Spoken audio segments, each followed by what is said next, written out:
Hey guys, it's me, Cyrus. Welcome back. Well, I want to talk to you a little bit about the PlayStation Classic. This is you're probably familiar with what this thing is. It's the PlayStation Mini. Been out for quite a while, and I've done a few videos on it. I got this when it very first came out, and I wasn't really very happy with it initially for several reasons.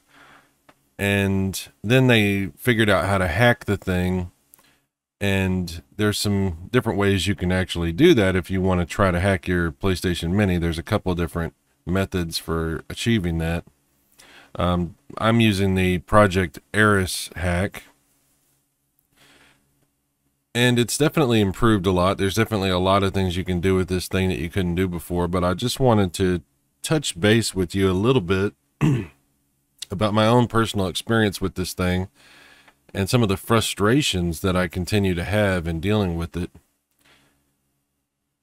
So, if you decide to get one of these things, or if you already have one and you're thinking about hacking it, or you're thinking about playing around with it and putting more games on it, or installing emulators or anything like that, there's a few things that you should probably be aware of. So, let's go over some of my personal experience and my personal gripes and not just complaints, but some things that I think this thing is really, really great at, because it's a mixed bag. But overall, I think the experience is very positive. So, if you want to install Project Eris on your PlayStation Mini, it's pretty easy to do. There's guides you can find as far as like how to do that. It's really not very difficult to achieve. If you don't feel like messing with any of that, there are other ways you can do it. My buddy Luke, who has a channel called Dorkside, has a way that he does his where it's basically just a plug and play hack where you buy like a pre set up flash drive and just plug it into your PlayStation Classic, and it just adds games to it. So there's different ways you can do this. You can do it manually, or you can set it up like that. So I am doing the Project Eris hack, obviously, and I've got the whole thing set up off of a 128 gigabyte thumb drive. In order to get this 128 gigabyte thumb drive to be recognized by the PlayStation Classic, I actually have to use an external powered USB hub. That's a USB hub with its own power source. The reason is because this console just does not support very much power through the USB ports. It's got two USB ports in the front, and it does have a USB plug in the back for accepting power into it, which you can actually also use as a USB to get into the device itself if you have the right kind of adapter for that. But in order to get this 128 gig thumb drive to even work, it needs a powered USB hub. So keep that in mind. But it will work. You can load everything up on a bigger USB. If you want to use a smaller USB that's like 32 gigabyte and less, I think you won't necessarily need to do that with the powered USB hub. But if you have anything bigger, unfortunately, at least it's my experience, you're going to need that powered USB hub. And again, that the same thing holds true if you want to use multiple different types of controllers. So in my first port on the PlayStation Classic, I'm just using the regular PlayStation Classic controller. And then I have another controller, which is an 8-bit DO, or an 8-bit do, however you say it, M30. It's a Genesis 6-button controller with turbo and everything, and I have that plugged in to the USB hub as well, so I can utilize different controllers for different emulators when I am using RetroArch. And you can actually access all of this stuff straight from this menu if you want. And there's RetroArch right there. And I have, like I said, tons of different emulators. Nintendo, Super Nintendo, Genesis, Neo Geo, TurboGrafx, Atari consoles, all kinds of cool stuff, even in television, which doesn't really work that well. But you can, I mean, it works fine. It's just the setup. I would prefer to use like a real Intellivision controller. I even bought a adapter to adapt my Intellivision flashback controller so that it would go to USB, and I tried to use that and it doesn't work. Apparently you have to buy like a very specialized kind of adapter to get the Intellivision flashback to be recognized properly, because it will be recognized through just a regular adapter that converts that pinout, like the Sega Genesis controller pinout, that type of a interface into USB. That's because that's the same type of interface that the Intellivision flashback uses. But anyway, what I'm saying is, if you try to use just a regular converter, it doesn't work. It only recognizes some buttons, and it registers like your disc as multiple buttons all being pressed at the same time. It's really weird. So I haven't had luck with getting that to work. I would really like to be able to use like a regular Intellivision controller for Intellivision games on an emulator, but so far no luck. I've tried it on PC emulators. I've tried it on this. No, it's not working. There's actually a website you can go to where it'll let you, it's like a free website. There's probably a bunch of websites like this, but I found a website I could go to where I could test my controller inputs to see what the hell was going on with it, you know? And yeah, that's how I figured out all this weird stuff going on with that. But anyway, it's neither here nor there, but I'm just kind of letting you know the experience that I've had. So as far as emulators, mostly everything's great.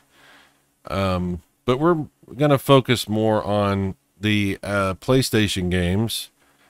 This isn't something that I have really wanted to use the PlayStation Classic for very much. I don't really use the PlayStation Classic to play PS1 games because I do have other ways of doing that.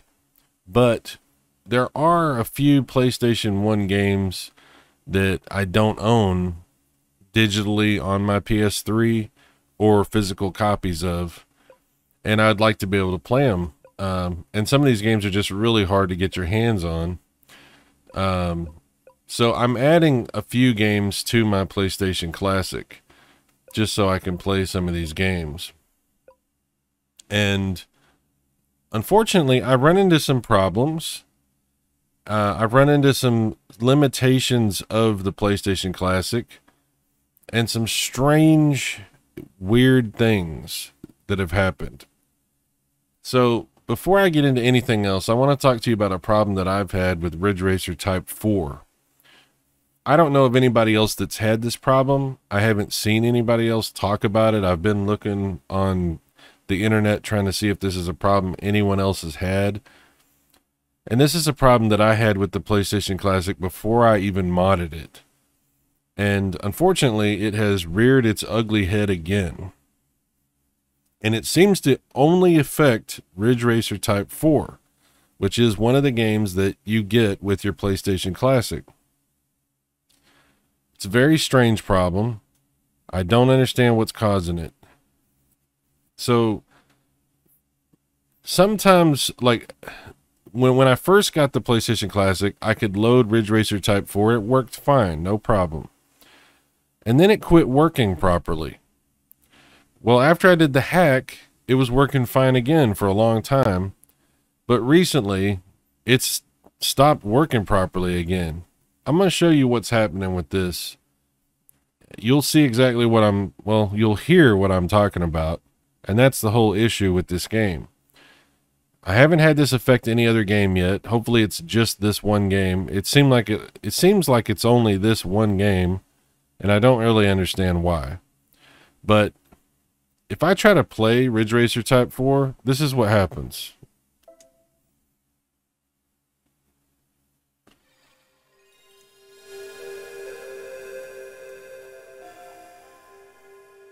Okay, do you hear that? The game is running in the background. The game is running right now. But I can't see it. The game is actually running. You hear that? And this is, I'm not, the system's not frozen. It's not actually frozen. It's running. The game is running in the background. So if I press start on my controller,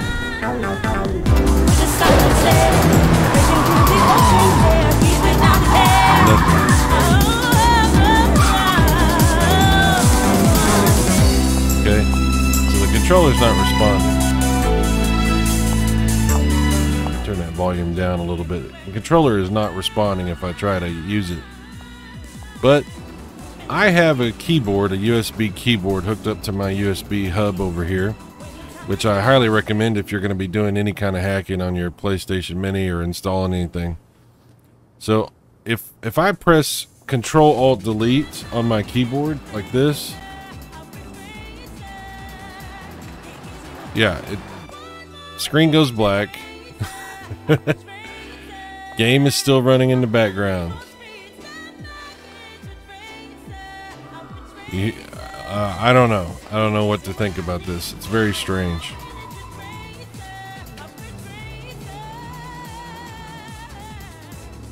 And I can hit Control-Delete until the cows come home. It doesn't do anything else. So I actually have to reset the console,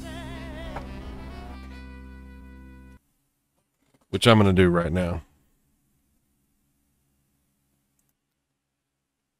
Okay, so I am rebooting the console.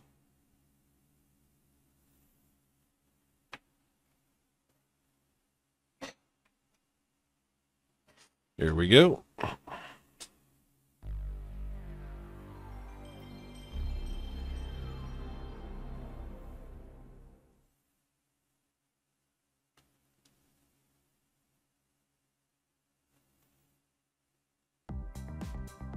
All right. And this is the screen you normally get when you have this hack installed. By the way, Emulation Station does work on here, but it's got some issues, and I just haven't ever gotten it to do exactly what I want it to do.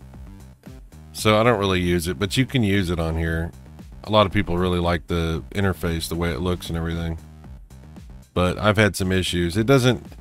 I like to use different controller schemes and different things for the different emulators, and it's just easier for me to just go right into RetroArch here and just do everything that way for different emulators. But for regular PlayStation stuff, we can stick here with the regular menu. We'll just go in here back to where we were. And this brings up the game carousel with all the different stuff. Okay, so yeah, I don't know what's up with Ridge Racer Type 4. It just, for some reason, there's a problem with that particular game. But I do have a bunch of other games installed. They're on my USB. And if you have Project Eris and you want to add more PlayStation games to the USB, it's super easy. It's not, you can find out how to do that, you know, without really any issue at all. But I want to show you something else. This is a game, Battle Arena Toshinden. We're just going to use this as an example. Actually, what we'll do, we'll load a game I haven't even loaded on here before. Cool Borders 2. Okay, so that's a game that's built into the PlayStation Classic. We'll use this as an example. If you have this system, I really do recommend, even if you haven't hacked the console, if you just have the regular stock PlayStation Classic and you have not hacked the console, do yourself a favor. Plug a keyboard into the second port on your PlayStation Classic. Plug a USB keyboard in, because there's some things you're going to want to do. Trust me, they're going to make your experience with this console a hell of a lot better. And if you don't know about this, I'm going to go over it real quick. It's something that's been out there. You may have heard about, you may know about, but like I said, if you don't, let's talk about it real quick. And that is there's some settings that you need to adjust for your games to get the best experience out of them. So with your keyboard attached, we're going to start a game using our controller, just the regular controller. And then as soon as the game comes up, I'm going to hit escape on the keyboard to bring up the in-service menu. So let's get this going. The in-game menu, the service menu. Here we go. All right, I'm going to hit escape and it brings up the menu. You can see on the top it says running as PAL, and that's the problem. That's a big problem right there. There's a few things we're going to want to adjust here to get the best experience possible. So if you haven't changed anything, the game's running in PAL mode, which is 50 hertz, and that's garbage. You don't want that. You want your games to run in NTSC mode, which we can change. So all we got to do is go into the menu here using our controller or the keyboard. You can do it either way. And you want to go down to options, and you hear where it says region. Make sure you change that to NTSC, right? You can play around with all this. There's tons of settings for different things if you want to try different setups and see if you get better performance or things like that. But really all we're doing right now is just trying to fix the game to where it works as good as possible. All right, so what I'm going to do after I change the region, I'm going to go ahead and save the global configuration, which should change this for every game, but for some reason it doesn't. And then save the configuration for the loaded game, which will change it for this game specifically. I'm just going to save both of these. Now, like I said, this is supposed to change it for everything, the global config, and it just for some reason isn't doing that. But I'm still going to do it just because it seems to work if I do both of these. So we're going to save that one. See, still running as PAL though. It's not going to change till we reset the game. So options, save config for loaded game. Okay, so we changed that. It's not going to show up there. It's still going to say PAL until we reset the game, right? But we're not going to reset it just yet. First of all, go to controls. This is another thing you're going to want to make sure is set properly. Otherwise, you're going to have issues. So make sure this is set to the standard controller device, because you can adjust it and make it register as different things. Okay, analog, gun con. You want it set to regular. Unfortunately, I have not been able to figure out any possible way to get this console, whether through RetroArch or just playing the game straight off the Carousel. I have not been able to figure out any way to get them to actually recognize a dual analog controller. I have not been able to get them to recognize dual analog properly. I've tried every kind of controller that I own plugged into this thing, and I have not had any luck. I've tried Xbox controllers. I've tried PlayStation 2 controllers with adapters. I've tried PlayStation 3 controllers hooked up with a USB cable. I've tried PS4 controllers hooked up with a USB cable, and none of them seem to work. None of them will register dual analog properly for games. If you set this to analog, I just have nothing but problems. The game, a lot of the games won't even recognize that there's a controller hooked up at all. And that's with RetroArch or with this. For some reason, the PlayStation emulator, I just have issues. If you have a solution to that, please let me know, because I don't know I don't know what the solution is. So I always have to make sure I set this to standard, and then it will work. Then it will work fine. So again, we're going to make sure we save and go back and save for both of those, global and local, for both of those. Yeah, and Rumble, I can't get Rumble to work either.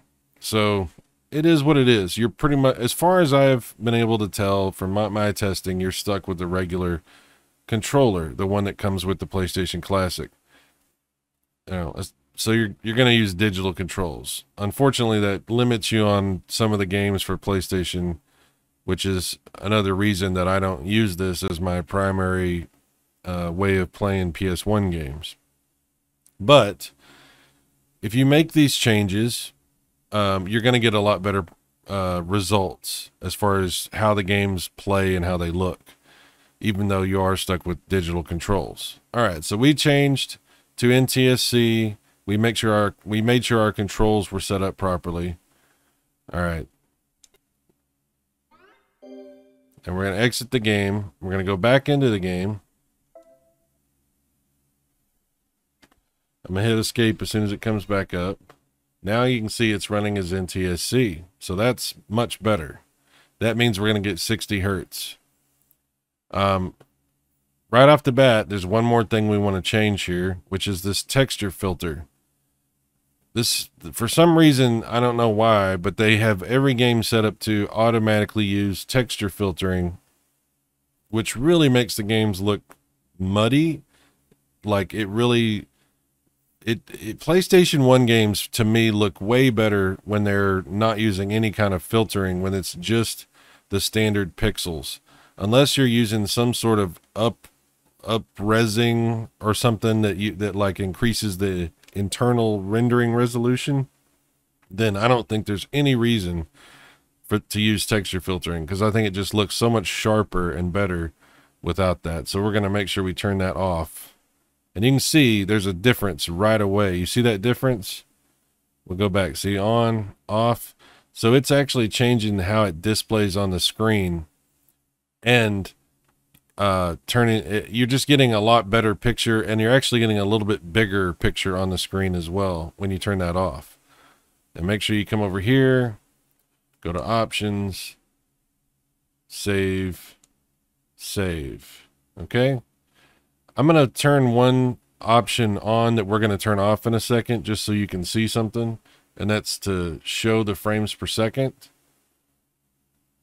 And we're going to want that on just so I can show you that it's going to run in 60 frames per second. Okay, so we'll exit. And no, we don't want to make a save point. We're good. We'll go back into the game now, and I'm just going to let the game run for a second. Okay. So you can see it looks a little different now. The pixels are a little sharper, which is good.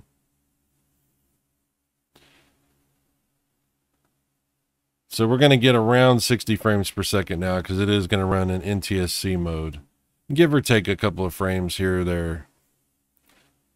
Web systems.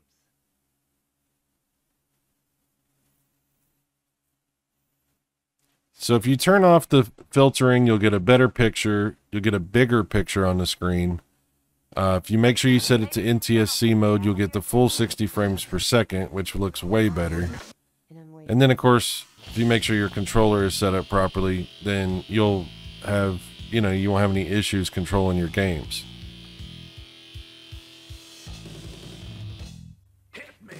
And this works for every PlayStation game that you have on here, or any PlayStation game that you install on here. And you don't have to leave the USB keyboard connected. Once you get everything set up the way you wanted, you can just disconnect the USB keyboard. Because you're only going to need it if you're messing with stuff, if you're adjusting things, trying to get them to run exactly how you want, this sort of thing. We're going to come over here. We're going to turn that frames per second off because we don't need it. I just was having it just to show you that with the frame rate. Turn that back off. And it automatically turns it off right there, so you don't see it anymore. So there we go.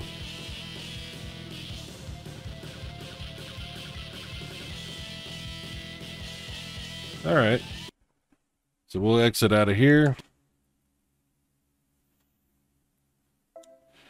And you'll want to do this for every single game. I know it's annoying, believe me, I get it. But if you want your games to look as good as they can, and play as good as they can, you're going to want to set this up for every single game, all the ones that you install. The ones that are built in and the ones that you put on here yourself. So yeah, like here, this is a game that I put on here that doesn't normally come with the PlayStation Classic. We'll load it up. go in here, make sure we turn filtering off, go to the menu, options, show frames per second. We'll turn that off. It is already set to NTSC, so that's good. Just take a look at some of these other settings. You can play with this stuff. Like I said, if you want scan lines, if you want to try some of this other stuff, different rendering modes, there's all kinds of stuff you can play with. Be careful when you're messing with some of this stuff though. Like, if you change something that, is going to like really affect the way the system actually works, you could have a problem. So just be careful with what you're doing. Save that. Save that. Check our controls. See, this one's set to analog right away. Some of these ones that you install yourself might be set to analog when you first install them. So again, that's something you're going to want to take a look at. Okay, so now we've got everything set. Exit out of here. Go back into the game. And there we go.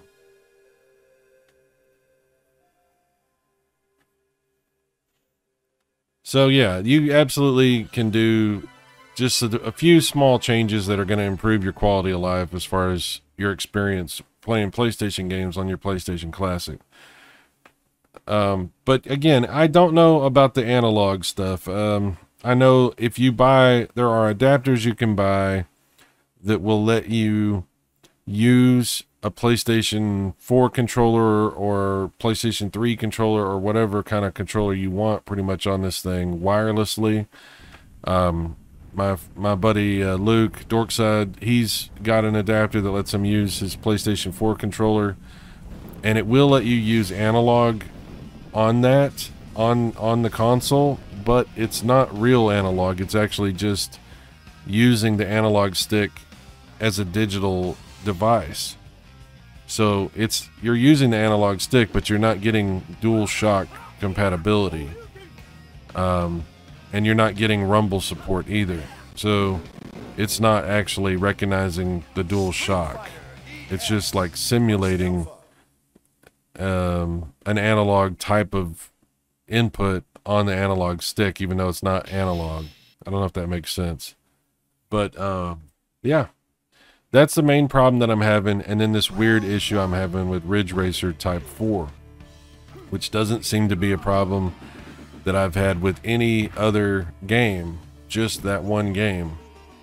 Please let me know if you have a PlayStation Classic. Have you run into any of this, any of the problems that I've had? Do you have a game that's not working that you can hear but not play? Are you having issues with Ridge Racer Type 4? Is there a different issue you've had? I mean, just let me know your results and your thoughts, because it actually is a really cool little classic console. It can do so much. It can play tons of emulators and play them basically perfectly. I really do like this little console. It's got a ton of uses, and I really enjoy it very much. But it's not perfect. Before I go, I'm sorry, I thought I was done, but there's something I want to talk to you about. And it is the fact that, unfortunately, the PlayStation Classic is not a perfect solution for PlayStation 1 emulation. I mean, obviously, it doesn't have support for the analog, you know, or dual shock support really at all. But the emulation is not what I would consider perfect. It's not what I would hope for. Let me show you what I'm talking about. Most of the games seem to work very well, but once you get into them a little bit and you start tinkering around, you might find that there's some things that kind of bother you. Let's check out Metal Gear Solid for just an example here. So we're going to load this game up, and I'm going to go into the menu. I've already changed some things. We turned our texture filtering off. We go to the options here. I'm going to turn the frames per second on just so we can take a look at that.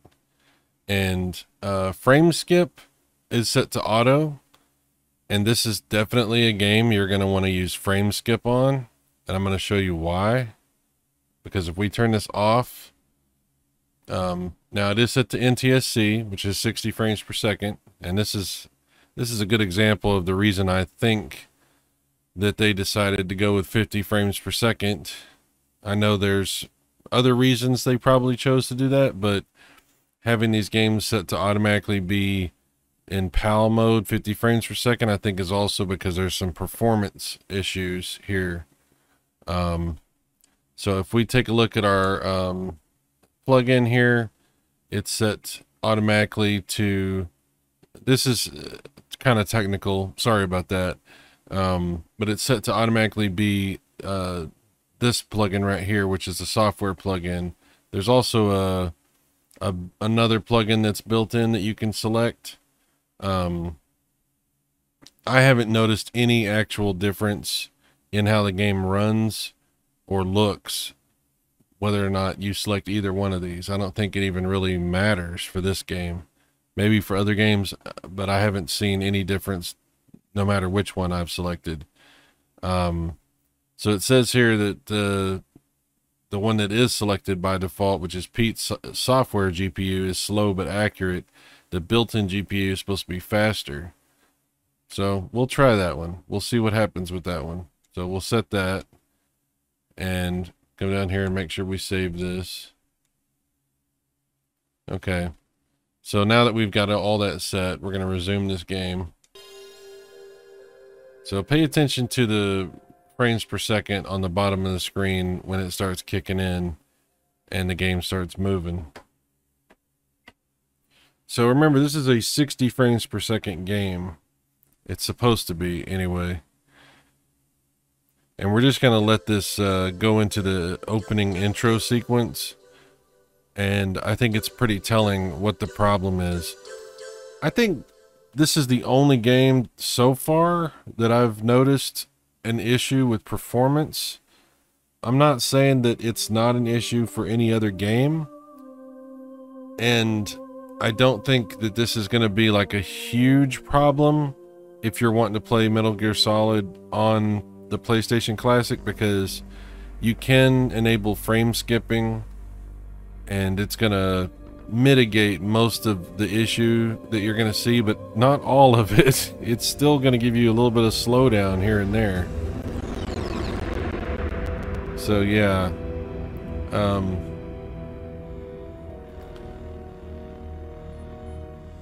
we're just not quite getting to 60 no matter what we do. It's close, but it's just not quite getting there.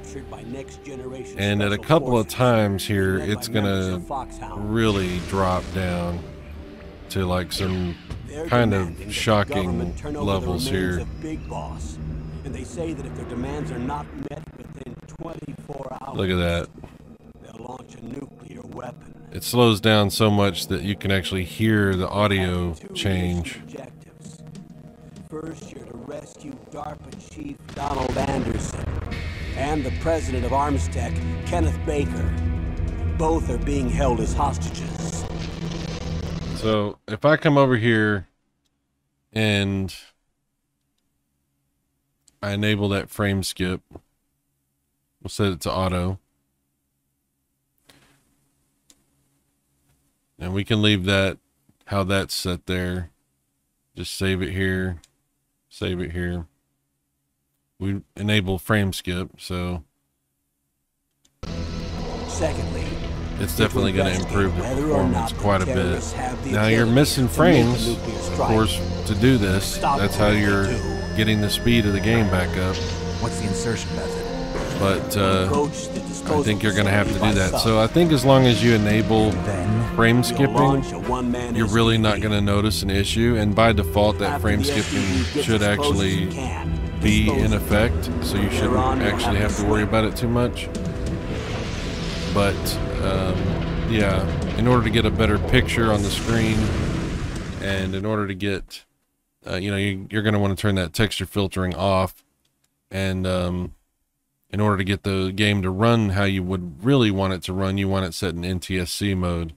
So it's over 50 frames per second in NTSC mode, but it doesn't quite get to 60. So yeah. So we'll turn off the frames per second now, since we can see it full screen.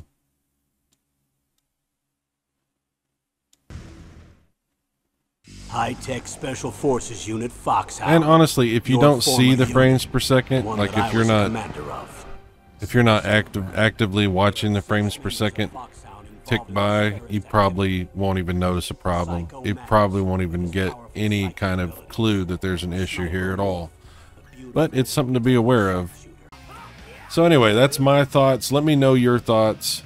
Leave some comments. Just share your overall experience or whatever concerns you have, or if you have any questions about what I'm doing, let me know that as well. Anyway, so that's pretty much it. That's all I got. I will have more videos coming soon, and of course we're using the PlayStation Classic because it's actually pretty cool. But that's it for now. Thanks for watching, guys. I'll talk to you later. Bye-bye.